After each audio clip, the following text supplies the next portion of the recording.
Bonjour et bienvenue. Alors, on vous invite à une autre capsule d'histoire de saints. Et la sainte dont on va parler aujourd'hui, elle le dit d'elle-même que Marie l'avait choisie parce qu'elle était pauvre et ignorante. Alors, est-ce que la sainteté, quand on est pauvre et ignorant, peut conduire jusqu'à devenir témoin de la présence de Dieu partout autour de nous? C'est ce qu'on va voir aujourd'hui avec Bernadette Soubirous.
Alors, Bernadette Soubirous. Pour parler de Bernadette, je vais partir de ses grands-parents maternels, Justin et Claire Castero. Sont propriétaires d'un moulin à eau à Boly, dans la ville de Lourdes. Et en 1841, Justin se tue dans un accident. C'est alors que son épouse, Claire, engage François Soubirous pour travailler au moulin. Puis François tombe en amour avec la plus jeune des filles de Claire et Justin, Louise, qu'il finit par marier. Lui a 34 ans, Louise a 17 ans.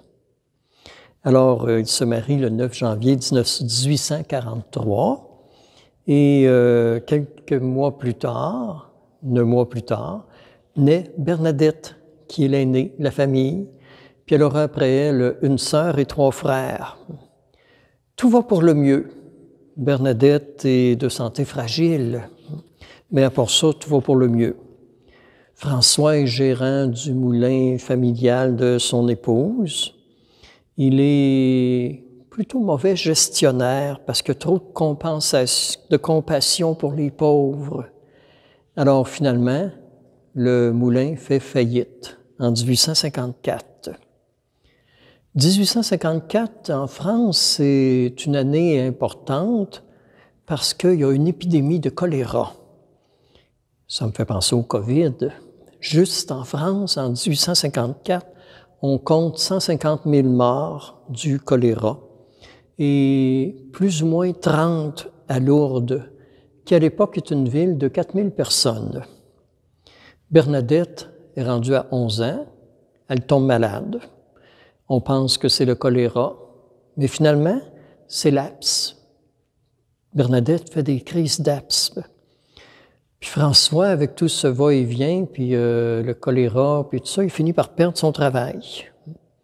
Et c'est là qu'un cousin va l'héberger par charité dans le sous-sol de son immeuble insalubre, immeuble qui était peu habité. Alors Bernadette, elle, comme elle est de santé fragile, elle va habiter chez sa tante marraine.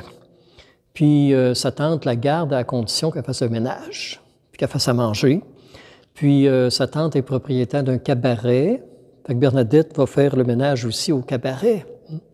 Donc, elle ne peut plus aller à l'école et elle ne peut plus non plus aller au catéchisme.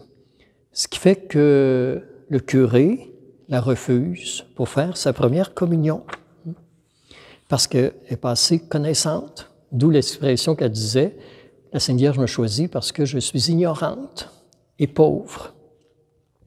Or, en mars 1857, il y a 2 sacs de farine qui sont volés au moulin où travaille François. Alors, comme François est un nouvel employé, qui est un peu mal vu par le propriétaire, vu qu'il était jadis son compétiteur, ben finalement, il finit par accuser François d'avoir fait ce vol. François est mis en prison, sans aucun jugement. Et finalement, il est innocenté 8 jours plus tard. Mais déjà, la réputation de la famille est faite. Les Soubirous sont des indésirables. Alors, sans revenu, Bernadette revient à la maison parce que sa mère doit aller faire des ménages pour gagner de l'argent. Son père ne trouve pas d'emploi. Alors, elle vient de se réinscrire au catéchisme pour recommencer à faire les rencontres préparatoires à la première communion. Et elle a de la difficulté parce qu'elle est plutôt illettrée. Alors, la famille vit toujours dans le sous-sol, chez le cousin, puis on n'a pas beaucoup d'argent.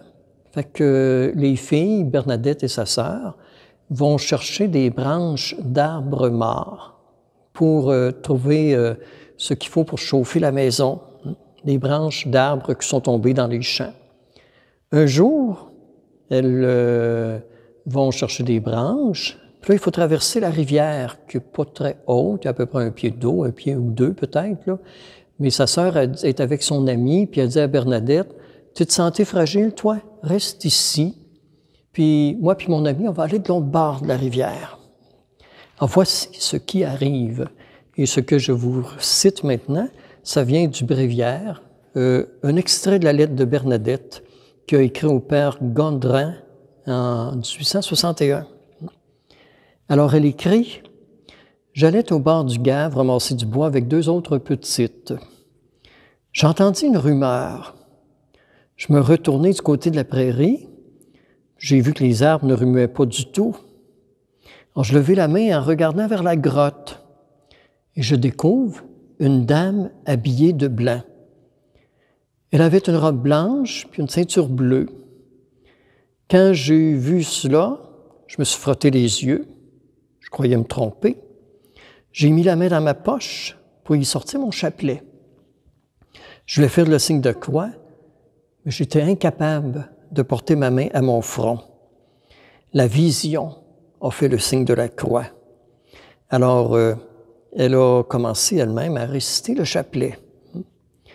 J'ai demandé ensuite à ma sœur et à son amie si elles avaient vu quelque chose. Ils m'ont dit non. Puis elles me demandèrent « Qu'est-ce que tu as vu? » Alors j'aurais dit que j'ai vu une dame habillée en blanc. Je ne savais pas qui c'était. Puis surtout, je souhaitais que ce ne soit pas dit. Mais tout de suite, arrivées à la maison, elles se sont mises à raconter ça à tout le monde.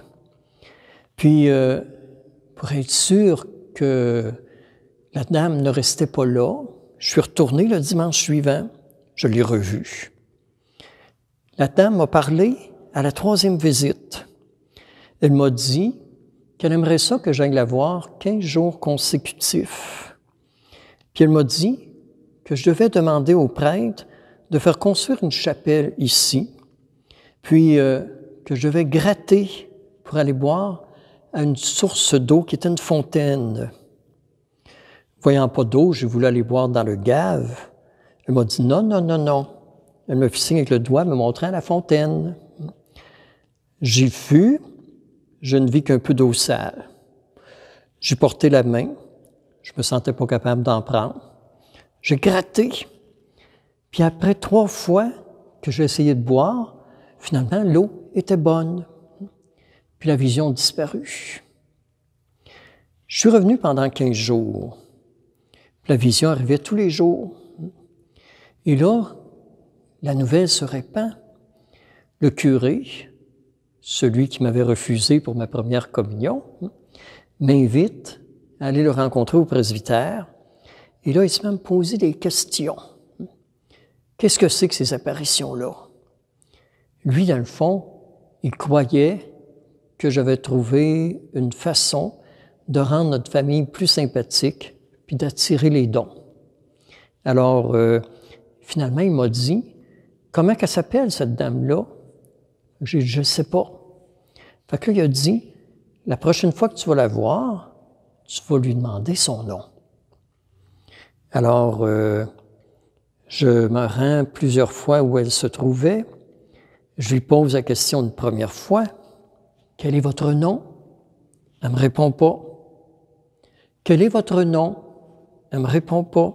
Elle souriait. Et finalement, j'ai dit, quel est votre nom? Et elle finit par me dire, je suis l'Immaculée Conception. Alors Bernadette, quand elle apprend son nom, elle n'a jamais entendu ce nom-là, court au presbytère, puis elle répète ça dans sa tête. Immaculée Conception, Immaculée Conception, Immaculée Conception. Elle arrive chez le curé, elle rentre, elle n'a pas cogné à la porte, s'en va à son bureau, puis elle dit, elle s'appelle l'Immaculée Conception. Le curé est très surpris, il est conscient que Bernadette n'a pas trouvé ça seule. Alors, le dogme de l'Immaculée Conception a été proclamé il y a 4 ans, mais le curé n'en a jamais vraiment parlé à ses paroissiens. Alors là, il se met à y poser des questions. Puis Bernadette lui répond, puis honnêtement, je dois vous dire que je trouve que c'est une des plus belles réponses dans les différentes histoires de vie de saints.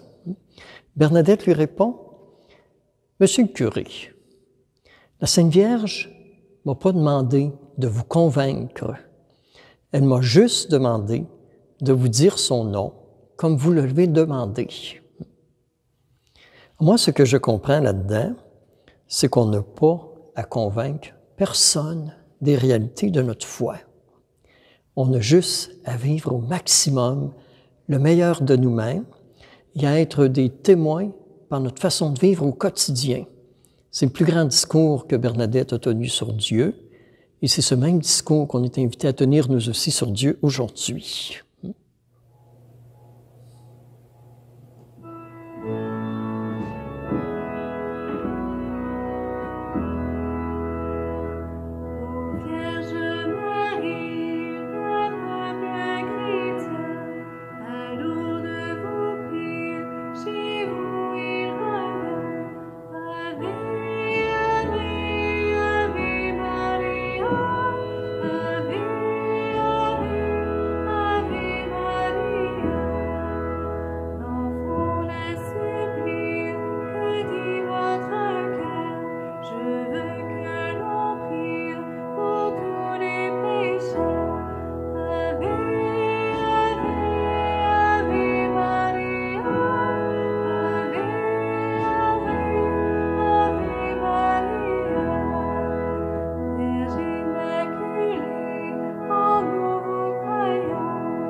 Alors, la question, qu'est-ce qui est devenu Bernadette après les apparitions?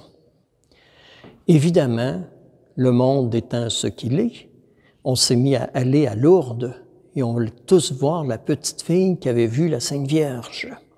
Et quand on la voyait, il y a des gens qui n'étaient pas très aimables et ils coupaient des morceaux de tissu de son linge. Ils ont coupé des cheveux, ils ont tout fait parce qu'ils voulaient garder des reliques de la petite sainte.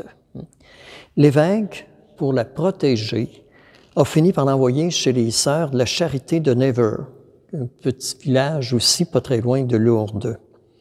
Et Bernadette devient la portière, un peu comme notre frère André ici au Québec. Alors, les gens apprennent que Bernadette est dans ce couvent-là, viennent au couvent, cognent à la porte, Bernadette répond. Puis là, ils disent, on veut voir la mère supérieure. Alors, elle va chercher la mère supérieure. Et là, la supérieure dit, les gens disent à la supérieure, on aimerait ça voir la petite Bernadette qui a vu les apparitions de la Vierge. La supérieure répondait, je vous trouve bien chanceux. C'est elle qui vous a ouvert la porte tantôt, vous vouliez la voir, vous l'avez vue, maintenant vous pouvez poursuivre votre chemin. Et c'est comme ça qu'on a protégé Bernadette. Bernadette est de plus en plus de santé fragile. Alors, elle est douée pour la couture et la broderie. Puis à partir de 1875, elle est constamment malade. Elle finit par attraper la tuberculose. Puis elle est décédée à l'âge de 35 ans. Et ce qui est cocasse, c'est que quand elle a fait ses vœux, sa profession religieuse, ils étaient 44 novices à faire leur profession. Et à ce moment-là, c'est l'évêque qui préside la célébration. Puis chaque novice reçoit une obédience. Alors, Bernadette passe la dernière. Et là, l'évêque demande à la supérieure générale, « Ma mère, qu'est-ce que vous pensez donner comme attribution à Marie Bernard? » Parce que c'était son nom de religieuse. « Monseigneur, cette pauvre enfant, elle n'est bonne à rien, » répond la mère supérieure. L'évêque dit, en se tournant vers Bernadette, « C'est-tu vrai que tu es bonne à rien? » Elle dit, « Oui, c'est vrai. D'ailleurs, je ne sais pas ce que vous voulez faire de moi. Je vous l'ai dit quand vous m'avez fait entrer ici, que je n'étais bonne à rien. Puis vous m'avez dit que ce n'était pas important. » Alors, la mère générale répond, « Alors, Monseigneur, je vous propose qu'on la garde par charité ici à la maison mère. » Et là, l'évêque regarde Bernadette et lui dit, « Bernadette, l'obédience que je te donne, c'est l'emploi de la prière. » Et c'est ce que Bernadette a fait le reste de sa vie. Ce que j'aimerais ajouter, c'est qu'il y a une commission d'enquête canonique qui a été faite pour vérifier les apparitions. Et dès 1862, on a reconnu que ce lieu était authentique, de sorte que le sanctuaire accueille aujourd'hui 6 millions de personnes par année. Mais ce qui fait aussi ma grande joie, c'est que dans notre unité pastorale ici, dans la Croix-Glorieuse, on a l'Église Immaculée Conception. Et c'est là que Marie s'est fait connaître sous ce vocable-là, après son dogme, avec les apparitions à Bernadette à Lourdes. Et dans notre unité pastorale, on a aussi une deuxième église dédiée à Marie, qui est l'église Marie Médiatrice, dans laquelle nous sommes présentement, et avec ici dans cette église que je vous parle de Bernadette aujourd'hui. Alors, très intéressant cette histoire, et surtout de se rappeler, comme je l'ai dit en partant, que Bernadette disait « Marie m'a choisi parce que je suis pauvre et ignorante. » Alors, soyons tout petits, à la manière de Bernadette, mais à la manière de Marie. Et c'est comme ça qu'on sera capable de faire de grandes choses dans la vie. Au plaisir de se revoir dans une prochaine capsule.